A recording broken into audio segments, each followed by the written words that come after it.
धेमाजि जिल्ला गगामुगाव खौसेथि बर' सुबुं गौथुम आफादखौ दाफुंबाय। गगामुगनि सिलिमपुर मेसिं क्रिस्टि भवनाव मोजाङै मोजां दाफुंजायो धेमाजि जिल्ला खौसेथि बर' सुबुं गौथुम आफादा मिरु आरो गुबुन गुबुन जिल्लानि दैदेनगिरि धेमाजि जिल्लानि सिङाव थानाय गुबुन गुबुन बिथांमोननि नुजाथिनाय हाबाफारिया जाफुङो। धेमाजि जिल्ला गगामुग मेसिं क्रिस्टि भवनाव दिनै मिरु खौसेथि बर' सुबुं आफादनि दैदेनगिरि बिथांमोननि हेफाजाबाव धेमाजि जिल्ला खौसेथि बर' सुबुं गौथुम आफादखौ दाफुङो।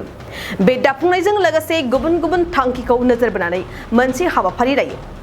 हाबाफारियाव चक्रधर नार्जारिनि आफादगिरि मासि लानायाव मेलनि थांखिखौ बेखेवनानै होयो आरो गगामुग दखरा बारग' NDFB फरामनि गाहाय नेतारि नीलनसन बसुमतारिया थांखि बायदियै फैबाय थानाय समाव बर' कसारि अनसाय गावहायुङारि खुंथायजों गोरोबनानै खामानि मावलांनो गोबां बिबुंथि लाखियो। बे हाबाफारिनि गेवलां मेलाव मिरु खौसेथि बर' सुबुं आफादनि आफादगिरि गाम्बारु मोसाहारि बिथाङा खौरांनि गेजेरजों मा फोरमायखो मिन्थिनानै लानि।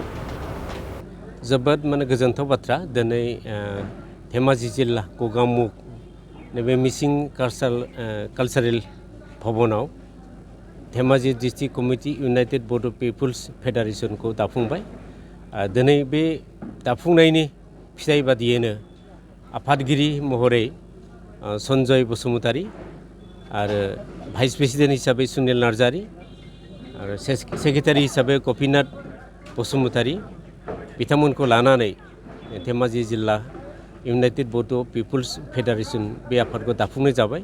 जों आसा खालामदों जे बिथांमोननि दैदेननायनि गेजेरजों जों गासै जिल्लाखौ कभारेज खालामगोन, आनसलिक कमिटिखौ दाफुंगोन आरो इयुनाव जोंनि हाबाफारि जा इउनाइटेड बड' पिपुल्स फेडारेसननि जा एम एन्ड अबजेक्ट बेखौ लानानै थांखि बिथांखि लानानै आवगायगोन बेखौ आसा खालामनानै जोङो खावलायगोन जे बयबो लैहोर लैहोर जोंनि बे आफादाव जइन जानांगौ आरो बे आफाद दाफुंनायनि अनगायैबो हाबाफारिखौ मदद आरो हेफाजाब खामानि मावनो थाखाय जों खावलायगोन। जोङो खोब जोंहा भाग्य मोजां बा जोंखौ इसोरा आनान गसाया अनदों होननानै जों बुंनांगोन। मानो होनब्ला जोङो अनलि जों दिनै 1.5 मास जाबाय आफाद दानो। बे 1.5 मासाव जोङो 6 जिल्लाखौ जोङो आफाद दाफुंनो हाबाय। दिनै जों धेमाजि जिल्लाखौबो साक्सेसफुलि दानो फैदोंमोन आरो साक्सेसफुल अलरेडि जाबाय। दा बेनि सायाव जोङो बेखौनो बुंनो सानदों, जोङो धेमाजि जिल्लाखौ एसे सानहरदोंमोन जे बिथांमोना जोंनि अननाय जोंखौ अनो ना अना बा जोंखौ अनसायगोन ना अनसाया जोंहा मोनसे सानखांनाय दंमोन। नाथाय जों फैनानै नुफैबाय बिथांमोना जोंखौ जोबोद मोजाङैनो अनसायदों आरो बिथांमोना बुंनाय बायदियैनो जोंखौ हेफाजाब खालामदों। बेवहाय जोङो दिनैनि जि आफाद बे आफादखौ जोङो जिअग्राफिकेलि जों बानायदों। जुनाइनिफ्रायबो जोङो पार्टिसिपेट खालामदों, गगामुगनिफ्राय दङ, नोलोबारिनिफ्राय दङ, सिमेन्ट सापरिनिफ्रायबो दङ। दा जोङो गासैबो जों जिअग्राफिकेलि बे आफादखौ दानाय जादों आरो दिनै जोङो बिब्दि बारा पपुलेसन जों लेंखायाखैमोन। मानो होनब्ला दानाय गायनाय फुनायनि सम मानसिफ्राबो फैनो हाया। जों जा बिबानगिरिफोरखौ जों सायख'दों बेजों साफा सानै लोगो फैफानानै थेवब्लाबो जोङो जोबोद मोजाङैनो जोङो बेखौ दाफुंनो हाबाय। जोंहा मोनसे फोथायनाय फैबाय जे धेमाजि जिल्लायाबो जोंखौ आलो गोजोनै बरायबाय जोंनि आफादाव। जों जिल्ला दानो हाबाय। गलाघाट जिल्ला, कामरुप मेट्र', नर्थ कामरुप, बेनिफ्राय नलबारि जिल्ला, दिनै धेमाजि जिल्ला, बरपेटा पेनेल जाबाय, बेनिफ्राय जोंहा आरो पेनेल जाबाय नगाव, बेनिफ्राय गवालपारा पेनेल जाबाय, बेनिफ्राय आरो हाइलाकान्दि एन्ड करिमगन्ज बेबो जोंहा पेनेल जाबाय। खालि जों थांनो सम मोनाखै, थांनानै जोङो बेखौ खुख'ना हैबानो थांनानै मिटिं खालामहैबानो जोबगोन आरो। बेखौथ' मिनिथावना खोथा। स्पेस बे बर' जातिखौ बिटिआरनि बाहेरायाव थानाय बर' जातिया मोनसे इन्टारनेल पेकेज नङा जे स्पेस थालायलायनाय। बे मोनसे जाति, बे जातिया पेकेजजों रिजायजानाय जाति नङा। बर' जातिखौ रावबो आफादा बायनानै दोननो हाया। बर' जातियाबो गावनि साननाय हनाय गावनि गोहो दङ।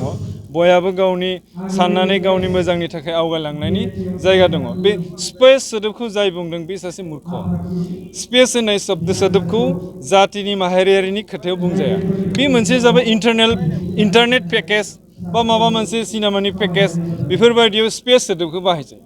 बे माहारियारि दाफुंनायनि सायाव बे स्पेस सोदोबखौ बाहायनाया गोरोन्थि।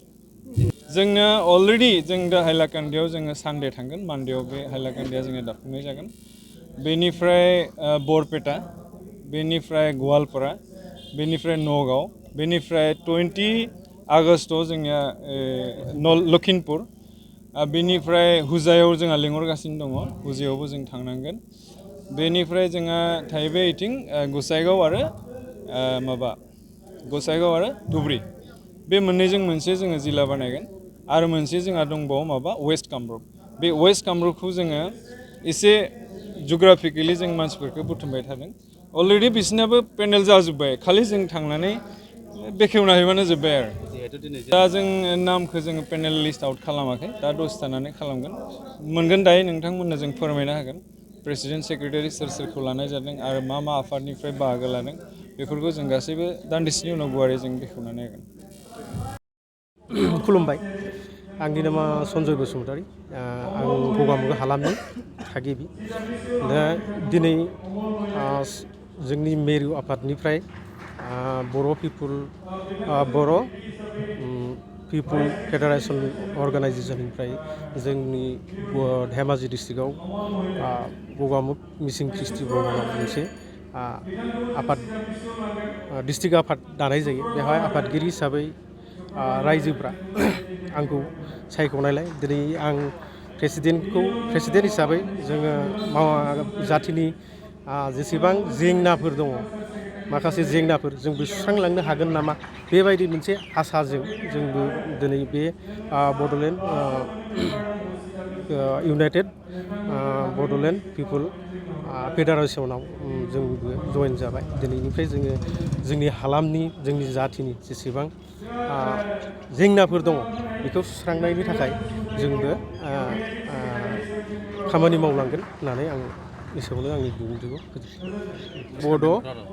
इउनाइटेड बड' पिपुलेसन फेडारेसन, बेनि पिपुल फेडारेसन, इउनाइटेड बड' पिपुल फेडारेसन नि प्रेसिडेन्ट बिबानखौ आं मोनबाय। बेनिफ्राय आङो जेसेबां हायो जोंनि बर' जातिनि जेसेबां समयसा दङ बेफोरखौ जोङो एसेब्लाबो जेंनाफोरखौ सुस्रांलांनो थाखाय बे आफादाव आं दिनैनिफ्राय जयेन जाबाय। दिनैनि बे गगामुग हालामनि मिसिं ख्रिस्टि भबनाव मिरुनि दैदेननाय बायदियै